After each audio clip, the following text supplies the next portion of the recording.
let's dive straight in with a question from one of our YouTube viewers, The First Concord, who asks, given the incoming US administration's hostility to the Chagos Agreement and the opposition of the British Chagosian community, is it likely that the government will reconsider the policy? Very timely, this one, of course, Andrew, because there has been some reconsideration this week.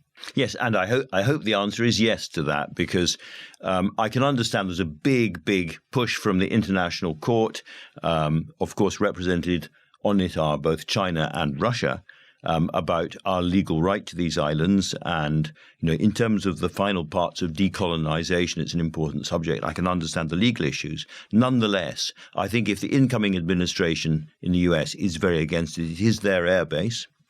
If we are handing it over to a country, Mauritius, which is a very close ally, an increasingly close ally of China in that area, and if, despite the money we've put in already, we're supposed, however hard-pressed we are, to spend another £9 billion of this, I don't understand. It was a very strange week, though, surrounding this, because within the same day, yesterday, I think, there were reports in some of the newspapers that it was a done deal and it was being rushed through precisely because there was this opposition and that the Mauritian cabinet were meeting. And yet by the end of the day, the briefing, no, it's on hold because it's only right that the new administration have their say. Well, I think they'd sent the Mauritian Justice Minister to London for further talks. This was all negotiated very quickly and, at the time successfully by Jonathan Powell, who's now back at the core of Number 10. But I think there are big questions around it. The most important thing, if Keir Starmer is sitting there thinking, how do I look at this? It's nothing to do with, I don't think, his friendship with Philippe Sands, who has been representing the Mauritian government in all of this. And I noted in PMQs yesterday, he was asked straight out, have you had any contact? And he said no and sat down again. So he's sensitive to it. But I don't think that is the issue. I think the issue is his, as it were, legalist background on the one hand versus the overwhelming need from his point of view to get on relatively well with the Trump administration and fend off tariffs. And I think that second thing is what will determine how he handles this. But legally, Rachel, there has been this judgment, if you like, from the UN that it is unlawful that we hold these islands. Yeah, the context for all of this is that this has been a headache for the Foreign Office for many, many years because the airbase, Diego Garcia, is strategically important. And there was this court case over the UK's continued ownership of the islands, which it should be said never belonged to Mauritius in the first place, but that's a sort of whole other historical issue. And this was clearly something that officials in the Foreign Office wanted to get sorted before Labour even came in. And one of the interesting things about this deal is that it was announced, or at least the negotiations were announced by James Cleverly when he was Foreign Secretary.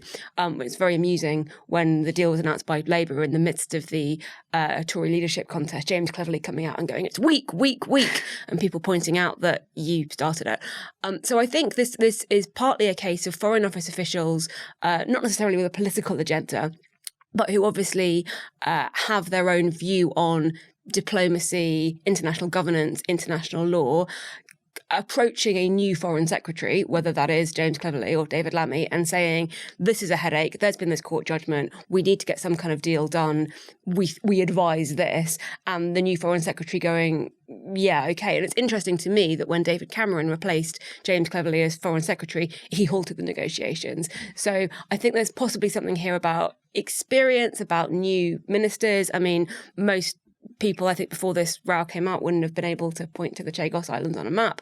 And you're absolutely right that it's the framing of it is between Keir Starmer having a sort of legalistic human rights law approach to the world. And you've seen that in lots of different cases. You've seen that in the appointment of Richard Hermer as his Attorney General, not an MP, a barrister elevated to the House of Lords. You've seen it also this week in the changes to the legislation around the Legacy Act on Northern Ireland, and that was raised in PMQs as well this week, that it could end up with Jerry Adams getting compensation. But again, that's a sort of Richard Hermer once defended. Indeed, but that's another case of kind of there has been a legal judgment that says this thing, whatever this thing is incompatible with international law or human rights law, and therefore we as a government that puts human rights law right at the top need to sort it out. And different minded government might say, yeah, international law, human rights law, it sounds very impressive, but there are other factors at play here, partly being that Russia and China are on this are on the board. Absolutely. And just a few further thoughts on that. It's an advisory judgment. It's no more than that. Yeah. And, we pay the Foreign Office quite a lot of money. I think if they've got a headache, too bad. They could be left with their headache for a while. And finally, I think if this was meant to be something that made Britain look better in the world and re-established our position as a respected power in the world, I'm sorry, the world has changed very much in the last few weeks, and it no longer feels that way. Don't want to digress too much, but it maybe I'm completely wrong, so feel free to shoot me down. I won't be offended. But it does remind me a bit. Is there an analogy to be drawn with the winter fuel allowance? In that, this is something that Treasury officials have put to politicians for years. This is this is low-hanging fruit. You can do this, but politically, it was the wrong decision, so it's been rejected. And is it a sign of naivety that?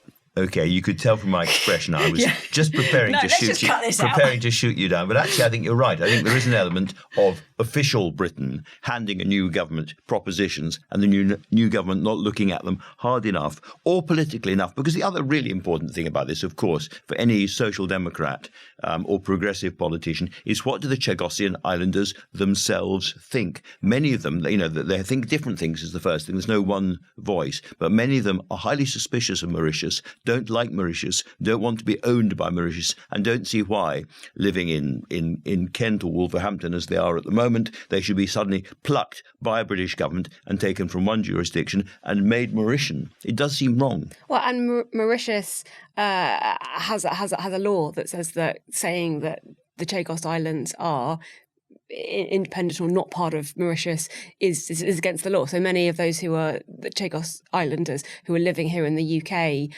have kind of already breached that. The relations between Chagos Islanders and Mauritius are not good and not straightforward.